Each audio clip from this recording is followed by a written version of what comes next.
Hey, I'm Karyn, Max's mom. Welcome to the channel.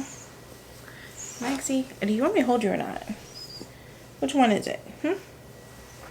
This is Max, but today we are talking about Roxxie. I'm scratching his feet. I wish you could see. He's being a bit of a baby. I just got home from taking Roxxie to physical therapy. Roxxie is my blonde Pomeranian Chihuahua. You see her a lot in my shorts. And she's also always in the background of my videos here. Maxie is feeling a bit jealous, I think, so I'm holding him right now. And Cece, I think you can see, I think that's her head somewhere in there, is on the couch. She's also been jealous because the past few weeks have been all about Roxxie. It's been so emotionally, I've just been so overwhelmed. I feel like, honestly, having 3 senior dogs, kind of semi always in a state of overwhelm. I'm trying to keep my train of thought right now, but the painter, if you've been here for a while, you know that I moved into a house and painter's been working on it the 8 months I've been here, externally, like exterior paint, and he's raking or scraping something right now, and it's just driving me insane. So he has not helped. Moving into this house was supposed to help in the process of having older dogs. So we're, there's a yard here.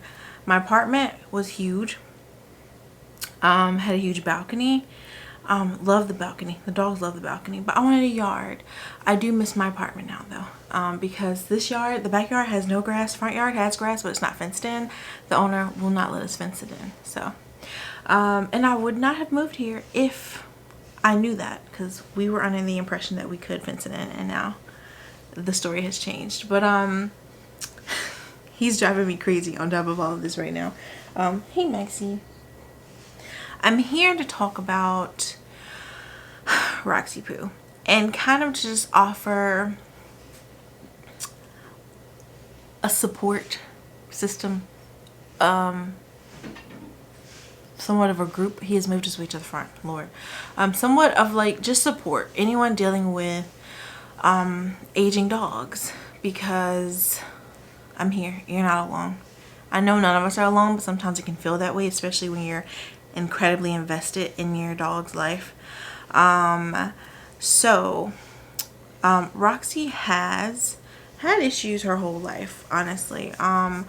So I got her, she's about 12. I've had her 11 years. When we first received Roxxie, I'll find a picture. She was so raggedy. Losing hair, chronic ear infections, like teeth falling out. It was just a lot going on there. Whoever had her was not taking care of her. I don't know if she just had a fungus, like if she had an infection, or if like she develops infections. I don't know if it was something she contracted or something that just develops, but she had chronic infections for a while. And she just was not taken care of, I could tell when I first received her. So and when she was a baby, she fell. She leaped off a bed. I was sitting there with her. I don't know what it was. Like sometimes when I think back to that moment, I don't know. It's just something didn't register to me to grab her as she was leaping. And she fell head first about 3 feet down. And she immediately had a seizure. And she developed a cyst on her head. And that was there for like 6 months until it burst. So she had seizures on and off for like, I want to say like 2 or 3 years, and then they stopped. Haven't had any issues since. And then over the years, so about 2018, late 2018, I started noticing she was having issues going up and down the stairs. So we were in a townhouse and we moved to an apartment, single level. We were upstairs in the apartment, but we just pick her up to take her up. But inside of our home, she had no issues, just walking around. That didn't really get worse. Like her condition, it was just kind of steady. It just seemed like, oh, Roxxie just has trouble going up and down the stairs. We thought it was just generally just arthritis, because Maxie started developing arthritis around the same time, so he stopped. He has not jumped into the car since. So it's been a few years, hasn't it, Max? Yeah, Max is 16. And yeah, but we've been in the apartment about 4 years. Towards 2020 it's when I started noticing she was having some really bad mobility issues. Like she was hunched over, her back like curved significantly. And so I took her to the doctor and she also started developing a collapsed trachea. So we just thought, oh, this is just all around joint issues. Started her on a joint supplement that helped a bit. But it's gotten to the point where I'm like, hey, we need physical therapy. And I think I said this in quite a few appointments before someone took me seriously. And then even then, the person who took me seriously didn't really help me get to the next step. So I had to do my own research, and thank God they just moved a physical therapy, the biggest veterinarian school in my state. They just moved their physical therapy to my city, so it was easier for me to take her. I was gonna travel, you know, to take her to therapy once a week, but thank God it's local. So we started that in March along with some painkillers. Her back has significantly like increased, like the hump. She still has a hump, but she's not crouched over. Like I can tell she's not in pain, because this is what it feels like she's walking, like I'm in pain. And it doesn't look like that anymore. And it's been seeming like she's been doing well, but I have seen a decrease in her vision over the past few months, and we were like, is it because of the start of new medication? She started carprofen and pregabalin along with therapy. Pregabalin's for nerve pain, nerve health. Max is pooting and going to sleep. And carprofen is pain reliever. It's an NSAID, I do believe. And over the past, I want to say 4 months, I've just noticed a difference in her vision. She started sleeping more. I know that's a side effect of being on pregabalin, but that has worn off, I think. Like her being, I think she has adjusted to that medication. So 2 weeks ago, it's very hot where I live, like 102 degrees on average in the summer. But it was a very cool summer day. Like I'm telling you, the temperature had to have been 75. The wind was blowing. It was a really nice night. So we took the dogs for a walk. It was our first walk in a while, and I was kind of nervous about it. Like I'm always nervous about stopping an activity and then just abruptly like switching up the routine again, like and walking again. I was worried more about Max though, because he has heart murmurs. Roxy seemed like she wanted to go home that night, but Roxy always seems like she wants to go home. Like she does what she wants to do and then she wants to turn back around. Unless we're at the park and she's off leash, she doesn't really want to be outside. So I didn't really pay much attention to, like I was noticing, okay, let's just take her home, but it was also like, we're on a walk, she'll be okay. Everything's normal that night, but I noticed she didn't sleep in her bed, in the bedroom. Usually when I go to bed, they all kind of work their way into the bedroom one by one. Cece's first, then Roxy, and then Max will slowly come in whenever he wants to that night. But Roxy, I put her in her bed, got her tucked in. She got up, did her circle around the house that she's been doing lately, which is a sign of cognitive decline. You see that a lot in older dogs. Like Max did that when we first moved in here. He would just go in circles around the house, and he was very nervous. He would not sleep for a while, and then he got adjusted. I started sleeping on the couch with him actually, and that's how he got adjusted to living here. I think he was nervous about all the boxes everywhere. But she did her circle, I think maybe twice, and then I came in the living room and checked on her. She was in her bed in the living room. I was like, okay. And then a few hours later, I wake up to Alex yelling, saying we needed, like something was up with Roxy, and she was screaming. Like she was screaming. If I have an audio clip, because I recorded it to show a vet if I needed to,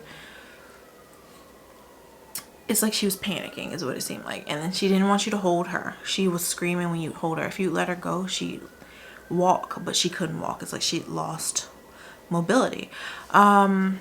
We think it was a seizure. No doctors labeling it because they're like, I don't know. So I call it an episode because I don't know if it was a stroke. I don't know what it was. But they put her on oxygen, and I've never seen her look so good. And it, you know, broke my heart. I was happy to see her, you know, doing so well, but she was, I mean, I was thinking like Bubble Dog, like Bubble Boy. She has to sit in this bag. It's an oxygen bag, and her tongue was so pink. Her eyes were so bright. Like everything was clear. She looked bored out of her mind and sad to be in there, but her body looked so good. She was there. I'm trying not to cry, but she was there for like 3 days because they just wanted to keep her on oxygen, you know, as long as possible, to just see if they could then wean her off of it, see how she would adjust. And I mean, she's back to panting. Tongue is a dark pink. She needs oxygen. I mean, she has a collapsed trachea. They think there might be a lower respiratory disease happening. She has degenerative disc disease, and I was speaking with her therapist today because we just left therapy, and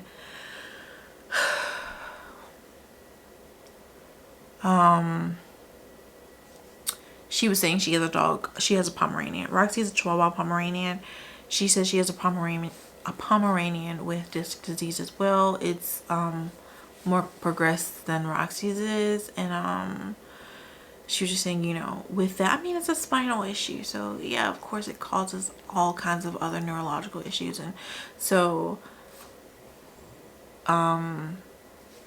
you can just have, like, that's a huge disease, so it's like it can kind of, I don't want to say take over your body, but yeah, take over your body. Like, it can, other things can, you know, it's like kind of like a domino effect. It can be.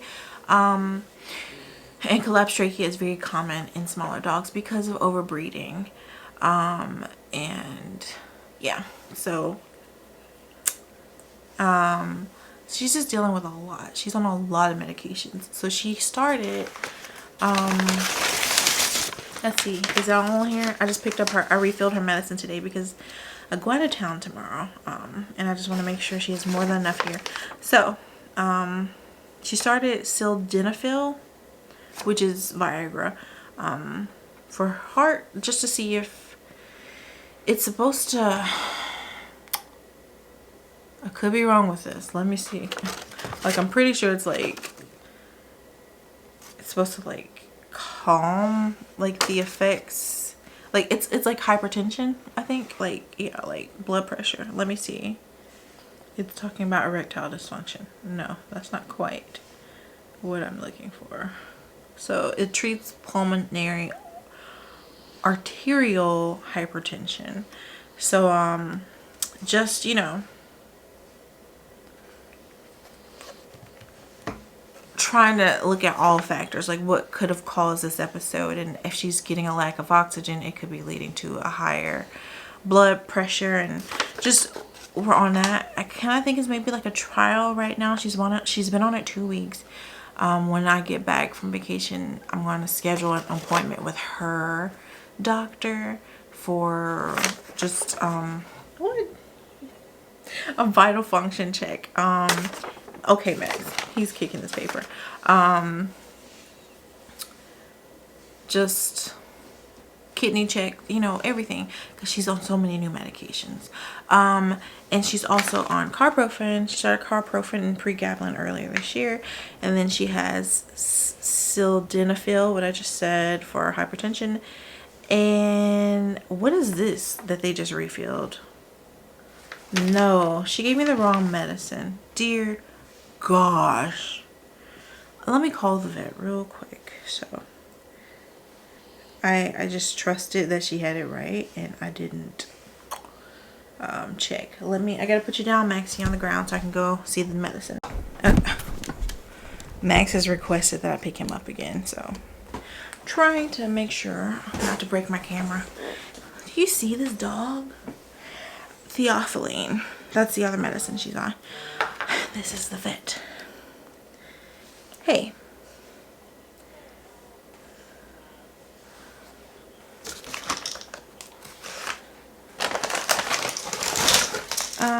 Okay. And it's there. Okay. I didn't see it on the charge sheet. Okay. All right. All right, thank you. All right, bye. Well, she did feel it. So I'm glad I don't have to leave again. I didn't see it on the charge sheet. I should have looked in the bag first because we got away with free medicine, but now I'm pretty sure they're gonna charge the account. But theophylline, not sure what that's used for either. I'm thinking it's all related to breathing. I know it's supposed to be like opening up the airway, but let me double check. Yeah, it can treat asthma and other lung problems, and such as chronic bronchitis. So to treat asthma and chronic obstructive pulmonary disease as a second line drug. Let me see. Yeah. So it is prescribed to open the airways within the lungs to allow more oxygen to reach the bloodstream. So that's the very important pill. She takes it once a day. Yeah. So she is on theophylline, carprofen, pregabalin, and sildenafil. And then they have a trazodone,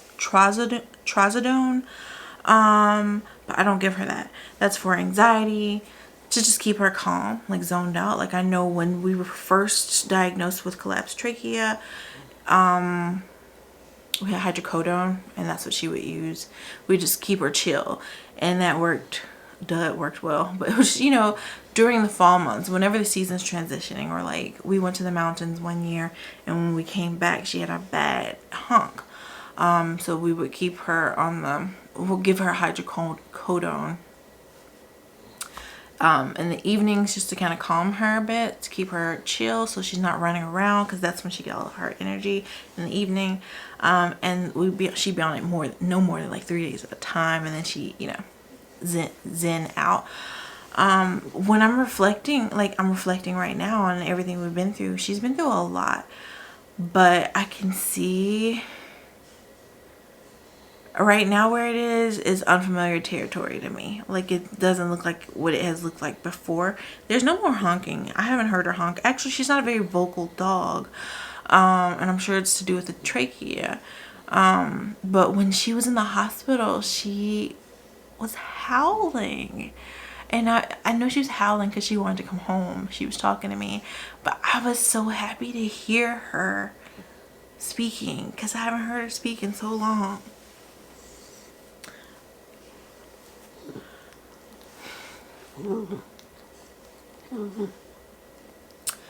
It's a lot dealing with like watching your dog's age and then not knowing what you can do about it, if there's anything you can do about it.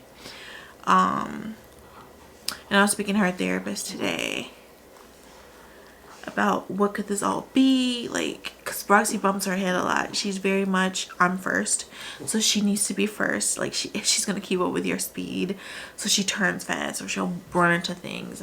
Like in therapy, there's like a huge window, and if she sees dogs passing by or people, she'll run up to it. She hit her head today, but she hits her head a lot, but not since the episode. She hasn't been, it seems like she's paying attention to what she's doing more. But I was talking to her therapist. I was like, could this be like brain damage, like a, you know, brain injury? And I told her about how she fell when she was a puppy, when she jumped off the bed, but that's been like a decade ago, and then all of a sudden, you know, all this is, you know, it's like back to back, year after year. And she was like, it could be a brain injury, it could be a brain tumor. No way to know without scans. And I was like, you know, what are the next steps? And she was like, you know, it just depends on the dog. And I was like, you know, but like for a 12-year-old dog with a collapsed trachea, what are the next steps? Like if it happens to be a tumor. And she was like, you know, then you just have quality of life conversations, which no one wants to hear that. But I get it. And she was like, we have nothing to worry about right now. Like it could be literally anything. It could just all be the disc disease. And cognitive decline because of her age. She is 12 years old. And it's hard to not compare apples and oranges, but I mean, you know, not good to compare the dogs. Like, I'm like, well, Cece and Max, they're like still puppies. So is Roxy. Like, her spirit, she's still a puppy, but Max and Cece, their bodies, like, externally, you wouldn't think, the way they move, you wouldn't think these are 16-year-old dogs. But with Roxy, but it's like, you know, Chihuahuas and Pomeranians have been overbred for a very long time, and so it's, you know, they have so many issues. But I just want to give an update because I came in the other day, a few weeks ago, when Roxy had her episode, you know, and there was no follow-up. And I know there's a big, Roxy has a lot of I have a lot of other Chihuahua parents here who, you know, especially the video about her collapsed trachea, the conversations we had, it was just nice to hear that other people are experiencing this too. Not nice that the dogs are experiencing it, but just knowing that I'm not the only parent out there dealing with this. Like, I'm not alone. Like, there's other people looking for answers, and it's just nice. And it's really hard when doctors don't really offer much. I mean, I've learned so much over the past years that doctors are just, I mean, they're just people too. And we look to them for all the answers, and it's just hard. It's been, the past few years have been me doing my own research for my own health, for the dog's health. And it's just, I'm in a hard, I don't want to say a hard place in life. Do you hear the painter is driving me, and I'm just so tired of him being there. But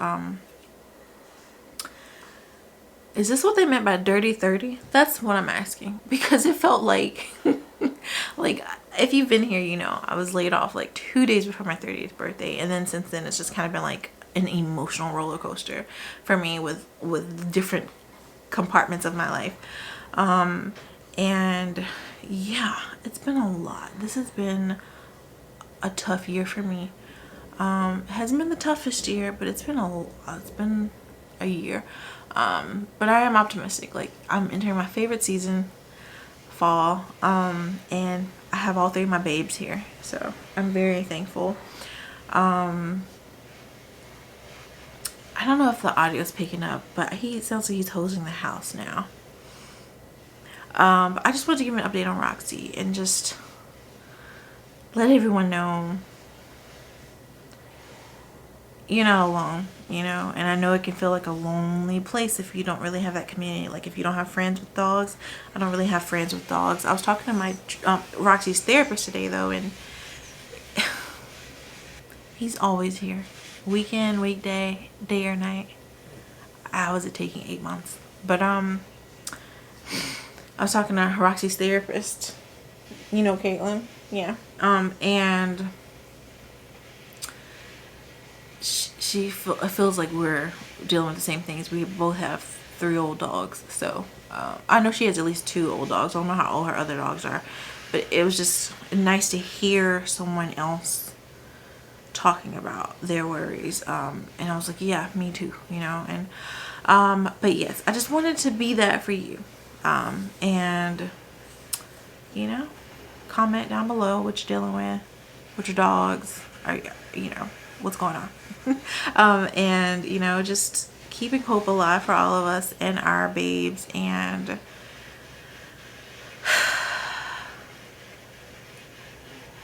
let's all also keep hope alive that this painter finishes the house real soon, because I'm so tired of him. And now we're in the fall and he hasn't even done, there's a whole nother side of the house he hasn't touched on yet. And then a shed too, so but yes, I'm thankful to have Roxy home. When there is food, I will say, you wouldn't think anything was wrong with Roxy. Her balance is great. She hears everything, she sees you when there's food. So yeah, Max. So yeah, but I just wanted to give an update on Roxy and all the medicine. We have a sitter coming tomorrow because I go out of town. I'm very nervous to be going out of town, but I am, to see my favorite band in one of my favorite cities. So it's like a break that I need, and I've been planning this all year, so I'm very excited. And when I get back, it's gonna be fall, and the dogs, I'm leaving my dogs in good hands, of course. And I'm excited. I'm excited for the season to come. I'm remaining optimistic about everyone, and you know, I'm gonna do the best with what I got, in the famous words of Mariah Carey. But yes, thanks for watching. Subscribe if you haven't already for all things lifestyle and dog mom and senior canine caregiving. And thanks so much for watching, and I'll see you next time.